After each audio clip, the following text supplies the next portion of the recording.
Welcome to Pegwarmers. I'm Kevin, and I'm here to talk about toys. Today, I'm actually doing a little bit of an unboxing or a opening of some modern toys. I've been talking a lot about my basement setup down here. I've been slowly making some progress. I have some carded stuff hanging on the walls, working through that process. I'm actually inventorying my carded Joes to figure out collector cases for some of that carded stuff, because I had some that just weren't in cases. But I want to kind of improve the setup here. But in the meantime, I have a bunch of carded stuff laying around that have been in new to the collection episodes of the show, or just things I picked up. And I haven't gotten a chance to open them up and enjoy them, and that's like my favorite thing about toy collecting. So let's dig into some toys today. I've got a little special on Masters of the Universe Evil Horde members from the Origins toy line. I've got a couple of figures from the Kenner Retro Star Wars line based on the Obi-Wan Kenobi show. I have a couple figures from the McFarlane Super Powers line, and a couple of Evil Red Rangers from Power Rangers. All that in store here on Pegwarmers. Before I dig into these toys, please do me a favor, hit the like button. Subscribe if you haven't already, and if you have the means to do so and want to support the channel, join Patreon. The Patreon supporters really do help make this channel better. Right, we got the microphone to improve the sound. I'd like to be able to get an editor again at some point, and that's another thing, another Patreon goal that I would like to set. There's bonus content over there, here and there, as I can get it produced. Some behind-the-scenes stuff. The Discord is a really awesome way to connect with fellow fans, and if you're doing nothing other than watching, I thank you just for that. All right, on to the content. First up, we've got two Deluxe Origins figures.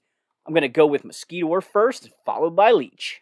I actually had somebody ask me the other day how my card backs are so nice. I forget what video it was on or where they saw the card backs, but basically, my secret is that I cut the bubbles off. I don't peel them off like I did as a kid, and it gives me a nice, clean card back. There is still some residual plastic around the edges, but this is kind of how I keep my card backs looking nice and not completely shredded. I'm not sure why I save card backs. The Deluxe Origins figures are actually really hard to open this way because it dips down in there, and then the knife doesn't really want to fit in there, into that angle.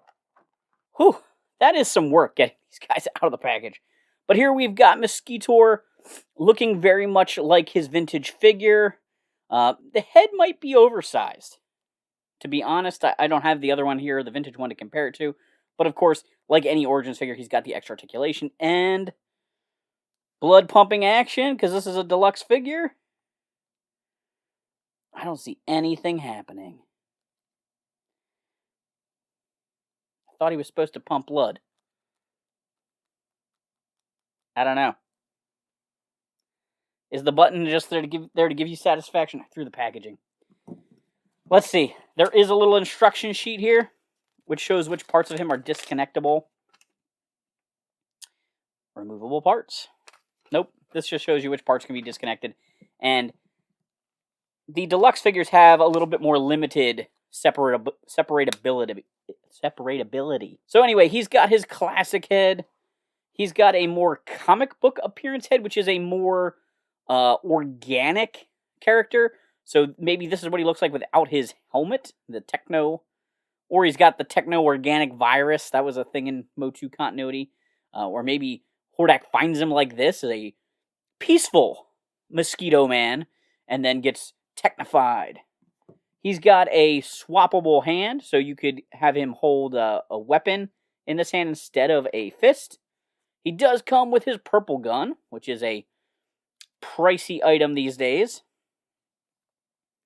if you don't have that. And he has a energy effect that plugs onto his head and wraps around a figure so he can suck their life force out, which is kind of cool. Hard to display him with this because it's really heavy, and you'd have to lock another figure into that. But for those people that like toy photography or really want to set up a battle scene on their toy shelf, it's pretty cool.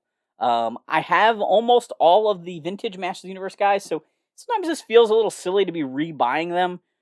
But the additional articulation and things really kind of plus a lot of them up. I'm trying this blood pump thing. I don't see anything happening. I don't get it. Next up is Leech, evil master of power suction. Back of his card back has him battling Tongue Lasher. Interesting how in Origins, the Horde is really battling the Snake Men on a lot of these card backs.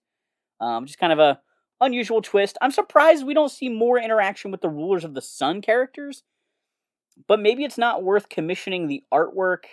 I don't know. I'm not sure if Mattel owns Rulers of the Sun now or has licensed them, where it would make sense to kind of keep the Rulers of the Sun artwork separated because they might want to reuse these graphics because they own those characters.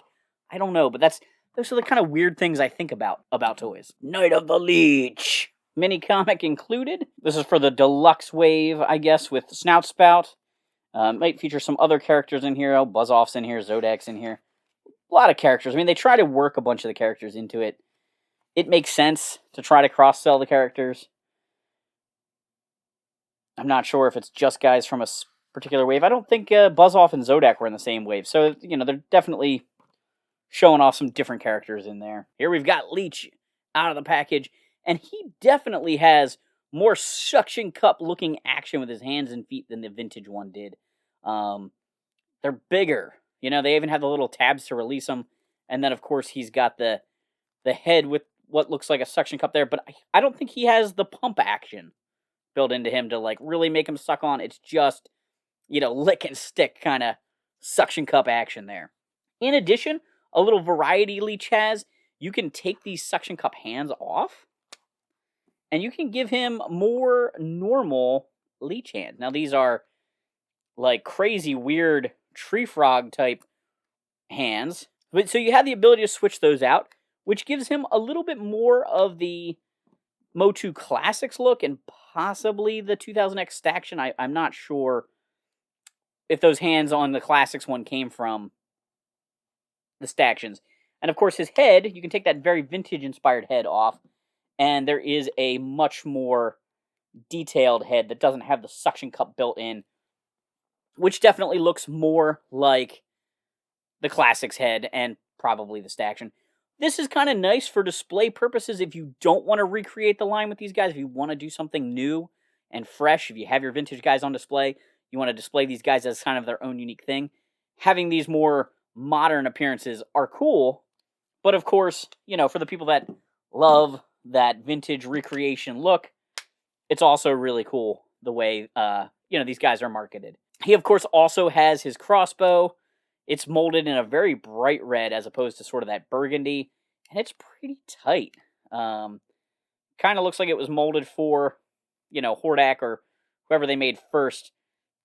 Ugh, it does fit on there all right. And, of course, it has the shooting action that we know and love. A little bit tricky to get it to fire, though. Ba-dunk. Not super amazing. It never really was with the vintage ones. But overall, I think Leech is pretty cool. I'm glad they're doing a lot of these Horde guys. They were such cool villains. Mantenna up next here. Doesn't have his little saying there. I wonder if they couldn't copyright that. I forget what his is. Evil Master of Eye-Popping Action or something stupid? I don't know. I like that Hordak and Grizzler are on the back, and he is, again, battling Tongue Lasher and Rattler. Mantenna. This is a really cool figure because this is how the figure was probably always meant to be. The original Mantenna had this goofy thing where his legs were fused together, 2 legs side by side. As a kid, I didn't even really notice that he was supposed to have 4 legs on the figure until watching the She-Ra cartoon. He's a kind of a different shade of blue and a little bit more cartoony, but you see that he's got multiple legs, and then when you go back and you look at the toy, you can see he's got 2 sets of toes. There's a division between his legs. So to have this sort of new tooled waist with the double set of legs is really pretty fun. He's got more articulation than ever before because his head can turn.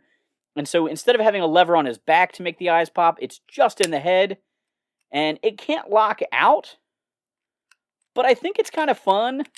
And I don't mind that it auto retracts. It might be nice to be able to display him with his eyes popping out. But I think it's kind of fun to have them pop back in for kids. Sort of a fun, reactionary, tactile feel kind of thing going on there with them popping in and popping out. So I'm really excited to have Mantenna. Of course, he has a Horde crossbow here. Lucky he comes with that because he definitely has more plastic than a lot of these guys, and he's not deluxe. They probably could have easily made him a deluxe figure, maybe given us a more Filmation head or something else that would have been different to, plus him up just a little bit to go from this to that. His mini comic features Pigman on the front there, or Pighead, and we got a lot of Sunman action. Oh, my mini comic has no words. This must be an international version. I hadn't noticed that on the package. I guess Big Bad Toy Store had the international release, so I can't read the story. To make up my own version to go with the pictures. When they showed off PowerCon exclusive Horde Troopers, I was very excited. They were special colored versions. I knew we would get a regular Horde Trooper at some point. And this kind of pearlized metal version, I think, is pretty cool. I did army build this guy. I have 4 of him. I have 1 vintage Horde Trooper, and I have 4 of the classics Horde Troopers. And I got 4 of these guys. Very excited because the Horde Trooper is a cool trooper figure. And if you watch the She-Ra cartoon, you saw a ton of these guys get turned into tin cans. Horde Trooper has the Sunman Rises comic with the words, different wave here. This was the wave with Sunman, Clawful, Anti-Eternity He-Man, and the Horde Trooper. The Horde Trooper is pretty chunky. I really like the way he looks, though. And he's got his action feature. So the original Horde Troopers, if you punched them, if He-Man punches them in the Horde face right here, they would pop apart. And I believe that that's going to happen here. No? Oh, gotta hit it just right. Gotta push it. There we go. Just hard enough. And then the armor falls apart. He's got this little mechanical red bit inside there. It's kind of silly, but it is neat. And I think I can remove the Horde Trooper's head, which means if I had a He-Man head sitting around, I could pop that right on here and make He-Man sneaking around in a Horde Trooper suit.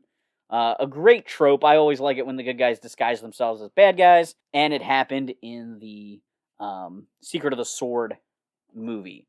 Horde Trooper has 1 fist and 1 accessory holding hand, and he comes with a Horde Trooper staff here. It's basically the thing that the original figure came with. I wouldn't have minded if they had packed in a silver taser stick kind of thing like they had in the She-Ra show.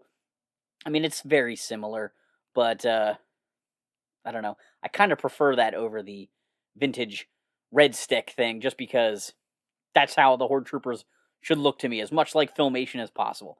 Very cool. I'm very excited to have this guy. I saw a chromed version one online that looked fantastic. All right, let's get into Super Powers. I did a mini episode on the McFarlane Super Powers toys a little while ago, back before I moved. Some of the first content that came out as I was coming out of hiatus, and I did not have Green Lantern or Flash yet.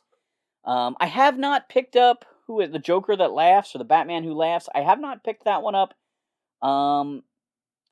No disrespect to the story or the creators, I just don't have a connection to it. I've never read that story, so I'm mostly collecting the classic DC characters that match the old Superpowers figures or have been updated from them. We'll see who they produce, because I would like the Nightwing, Wonder Woman, and Deathstroke figures that I've seen upcoming. I definitely plan on getting those ones. So it'll be a little funny if I just miss one figure from the whole line. So we'll see. My buddy Greg, who's in the Hot Wings Q&A video, has a really nice collection of Wave 1 Superpowers figures. He was over here the other day checking out the progress on the basement, and he was shocked. He thought that this was a Superpowers figure at first. He was like, I didn't know you were getting these carded, and then as soon as he had it in his hand, was like, oh, this is not a vintage Superpowers figure. It was interesting how it sort of fooled him at first, but he was definitely impressed with the way they've updated these guys. So I've got the Flash here. Of course, he does not have his superpower on the vintage figure. You'd squeeze his arms together and his legs would move back and forth, which was pretty neat. But the sculpting on this guy is pretty nice. Look at those lightning bolts on his helmet, sticking way off the back. That is not something we ever saw in the 80s. Things like Captain America's wings on his helmet or the lightning bolts on the Flash were always very stubby. So that kind of crisp detail is awesome. The paintwork looks good.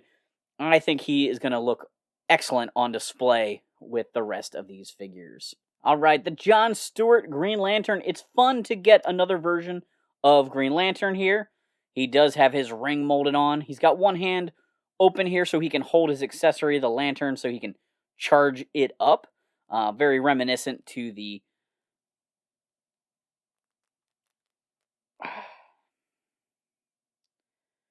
Oh, that's actually really tough. His thumb is so close to his fingers, I'm worried about breaking the little plastic wire there. I'm going to have to stretch his fingers out a little bit. Actually using the non-bladed side of my knife to kind of flex that open a little bit.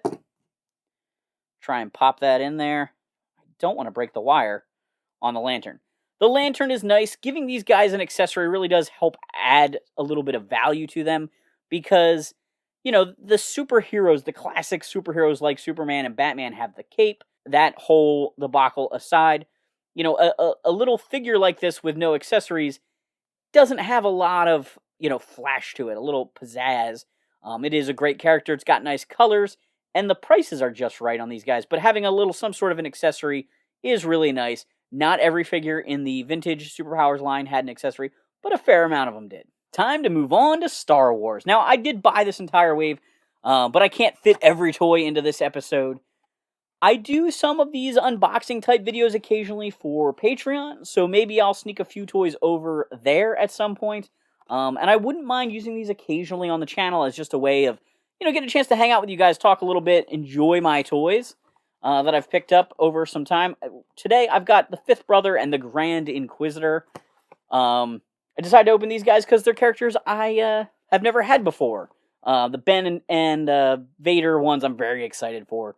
But decided to hold them off for either Patreon or another video. We'll see. Or maybe I'll just open them sometime for fun without a camera running. Hard to say. Alright, so the Fifth Brother is up first. He's got a nice mix of gloss black paint and flat gray paint, which gives him a really nice look. He's got that goofy helmet on there, and of course he comes with the Inquisitor lightsaber accessory. Very Kenner-inspired, which, you know, is what's going on with this whole line. So it's a all one color orange lightsaber hilt with the dual blades sticking out. Not super exciting for posing, I guess. Same problem as Green Lantern. It's a little tricky. There we go, got it in his hand. You know, it's funny, as a left-handed person, I guess I put things in a figure's left hands a lot. I probably should be putting it over here in his right. I do like he's got the Imperial logo on his shoulders. That's a really nice touch, that little tampo. I think he looks pretty good. Obviously not super detailed, but I really do like growing this retro Kenner toy line. And then the Grand Inquisitor here, Pumpkinhead, if you've seen the Arlenauts Larry series. He's also got the same kind of mix of gloss and matte paint. He does have a vinyl cape. It is cut out in the back, so he does not have the flap that it becomes a hood or gets folded down like the vintage Kenner guys do. And it does show off a little detail on his back. But that looks kind of nice. I like the way he looks. He's also got that same identical accessory there. We're going to pop that in his hand.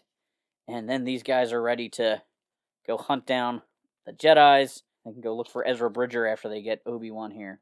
Stretching that thumb out. There we go. Let's fly away like they're helicopters.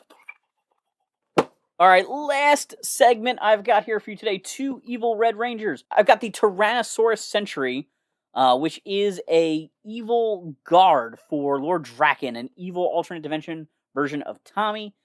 They steal the Rangers' powers. He steals Rangers' power coins and then uses that to create soldiers based off of them. And so the Tyrannosaurus Sentry is kind of like his elites. Very cool figure. Super glad that these were made. They were a Target exclusive. My buddy Tony from RetroCon actually helped me track him down. I've got the SPD A Squad Red Ranger. So Power Rangers SPD, one of the best seasons of Power Rangers ever. There's 2 teams of Rangers on it. One which is focused on and one that's missing. Very cool that they made this. And a female Red Ranger. Alright, the A Squad Red Ranger here. The A Squad Rangers have sort of like unique helmets little extra, like, frills to them there. She comes with the standard blaster for these guys, kind of like a big, heavy weapon. The SPD Rangers, because they were police, Space Patrol Delta, they used way more guns than, like, swords. They didn't really have the swords that a lot of Ranger teams have.